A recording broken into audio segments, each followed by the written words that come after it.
Dios, abres camino, cumples promesas. Hola, ¿qué tal? Me da mucho gusto que estemos reunidos una vez más, que hayas dedicado parte de tu tiempo para leer la palabra de Dios y para conocer un poco más que Él desea decirte a través de su palabra. El día de hoy vamos a leer la primera parte o la primera carta que hace Pablo a la iglesia de los Corintios, basados específicamente en el versículo 10 y en el versículo 11, y le he titulado al devocional del día de hoy, Vivamos unidos. Antes de comenzar en materia, vamos a hacer una pequeña oración. Así que te invito que en donde estés, cierres tus ojos y ores conmigo. Señor Jesús, te damos gracias, Padre, por un día más de vida. Gracias por lo bueno que tú eres, por tu amor y tu misericordia. En este tiempo que vamos a dedicar a leer la palabra de Dios y a entender un poco más, te pedimos que tú nos ayudes a quitarnos cualquier distracción que tengamos en este momento, que tú nos hagas estar atentos a lo que quieres hablar a nuestras vidas de cada uno. Y también, por favor, toca nuestros corazones, Señor Jesús. Quita cualquier barrera que haya en nuestro entendimiento, Padre, para no solamente ser oidores, sino hacedores de tu palabra. Todo esto lo pedimos en el nombre de Jesús. Amén. Muy bien, como les estaba diciendo, para ponernos un poquito más en contexto, la iglesia de los Corintios fue una iglesia representativa en aquel entonces. La carta que hace Pablo a esta iglesia lo hace unos 50 años aproximadamente después de que Jesucristo murió y resucitó.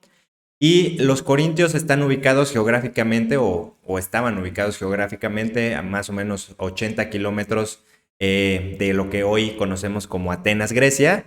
Eran un pueblo importante por su ubicación geográfica. Mucho del comercio a nivel mundial transitaba por esa vía y además tenían fuentes de recursos naturales importantes en aquel entonces. Por eso era un pueblo que podríamos considerar representativo o importante de aquel entonces. Sin embargo, desafortunadamente, y como ocurre hoy en día también, fue un pueblo que comenzó a distraerse, que comenzó a tener idolatría hacia otros dioses, que comenzó a tener una vida llena de excesos, a tal grado que inclusive el pueblo de los romanos, que no era cualquier pueblo, se espantaba de lo que se vivía en aquel sitio. Entonces, Pablo, bueno, se funda una iglesia en ese lugar, no fue nada sencillo, y Pablo le envía cartas a esta iglesia. Vamos a leer ahora 1 Corintios capítulo 1, versículos 10 y 11, y dice así: Os ruego pues, hermanos, por el nombre de nuestro Señor Jesucristo, que habléis todos una misma cosa y que no haya entre vosotros divisiones, sino que estéis perfectamente unidos en una misma mente y en un mismo parecer. Porque he sido informado acerca de vosotros, hermanos míos, por los de Cloé, que hay entre vosotros contiendas. Esto se escribió hace muchísimos años, pero si le quitamos el nombre de Pablo y si le quitamos el nombre de los Corintios, podemos transformarlo hacia nuestra actualidad. Y no sé si en qué iglesia tú te desempeñes, te desenvuelvas, asistas, pero yo desafortunadamente con mucho dolor en mi corazón veo que en varias iglesias hay división, hay contiendas, no tienen una misma mente, no tienen un mismo parecer por diferentes circunstancias. Más adelante, en la primera parte del versículo 13, Pablo vuelve a decir: ¿acaso está dividido Cristo? ¿Fue crucificado Pablo por vosotros o fuisteis bautizados en el nombre de Pablo? Haciendo referencia a que dentro de la misma iglesia se formaban bandos que seguían a ciertos líderes. Si tú seguías a cierto líder, entonces pertenecías a un sector de la iglesia, imagínate nada más, y si tú seguías a otro líder, pertenecías a otro sector y había contiendas entre ellos. Esto yo lo traigo al día de hoy y desafortunadamente si tú eres amigo de un pastor, si tú eres amigo de un líder, hasta el trato es diferente, ¿no? Pareciera que eres entonces una persona VIP y entonces no debes de juntarte con los de allá porque ellos son diferentes, porque ellos tienen otros recursos, porque ellos tienen otro nivel de educación, porque tienen una ideología hacia otro partido político, porque les gusta el color blanco y a ti te gusta el negro, etcétera. Pero Pablo estaba expresando su preocupación porque decía que Cristo no está dividido, Cristo murió por todos, no solamente por algunos cuantos. Y debemos de olvidarlo, no debemos de olvidarnos que todo es gracias a Cristo, no gracias a X pastor, no gracias a X líder, no gracias a tal profeta o tal apóstol, sino por Jesucristo. Más adelante en el versículo 18 y 19 dice, la palabra de la cruz es locura a los que se pierden, pero a los que se salvan, esto es a nosotros, es poder de Dios. Pues está escrito, destruiré la sabiduría de los sabios y desecharé el entendimiento de los entendidos. En el mundo podemos ver cómo si hay divisiones, si alguien te trata mal, le debes de pagar con la misma moneda o hasta peor, ¿no? Esa es la filosofía que hay allá afuera. Pero déjame te comento algo, aquí en la iglesia nosotros somos la sal del mundo, nosotros debemos de comportarnos de una forma diferente.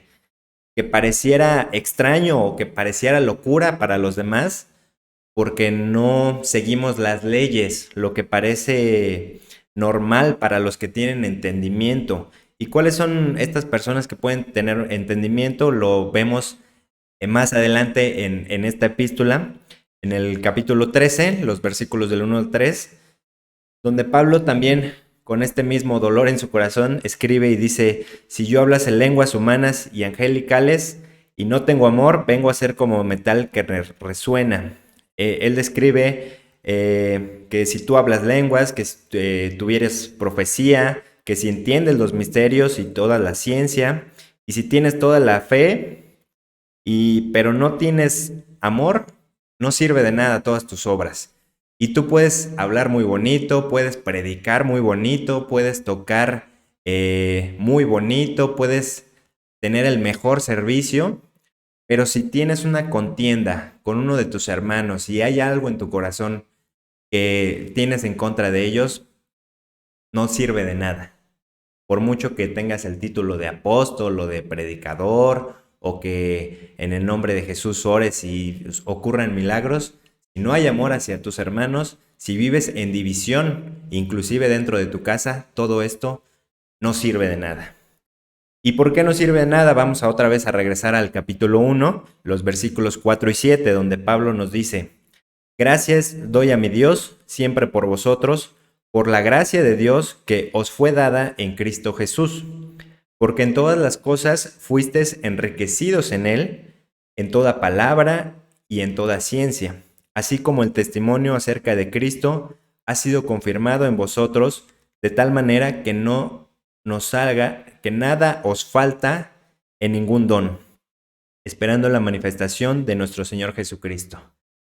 Estos versículos podemos interpretarlos como que Dios nos ha dotado de todo lo necesario, dice aquí, en dones, en palabra, en ciencia. Hemos sido enriquecidos, nuestra comunidad, nuestra congregación, nuestra iglesia, nuestra familia, nuestra casa, ha sido enriquecido en todo, hemos sido dotados de todo. Pero ¿qué pasa si empezamos a tener división, si empezamos a tener resentimiento en nuestro corazón, si hay rencor, si yo no te dirijo la palabra porque tú eres de este bando, si yo soy amigo de mi líder y a ti te trato diferente? De nada sirve, porque estamos divididos, porque estamos contradiciendo el principio de Dios, que Él murió por todos, no nada más por unos cuantos, sino por todos. Espero que no te haya sonado un poco familiar esto que acabo de decir, y lo que es mucho peor, espero que no te hayas sentido identificado. Pero si es así, no te preocupes, estamos en este camino para tratar de llegar a la estatura de aquel varón perfecto, y con la ayuda del Espíritu Santo y leyendo la palabra y pidiéndole a Dios, podemos dejar atrás todo eso que a lo mejor pudimos haber estado haciendo o estado viviendo hace tiempo. Es un buen momento para hacer un cambio, para hacer una introspección en nuestra vida. A lo mejor tienes que pedir perdón o a lo mejor tienes que perdonar. A lo mejor tienes que empezar a orar por la persona que te cae muy mal. O a lo mejor debes de dejar que el Espíritu Santo te comience a ministrar. Entonces yo te invito a que hagamos un cambio de ser necesario y que permitas que el Espíritu Santo y que Jesucristo, la voluntad de Dios, sea viva también en nuestra iglesia y en cualquier lugar donde tú te encuentres para que vivamos unidos. Dios te bendice. Te llamamos milagroso, abres camino, cumples promesas, luz en tinieblas, mi Dios, así es.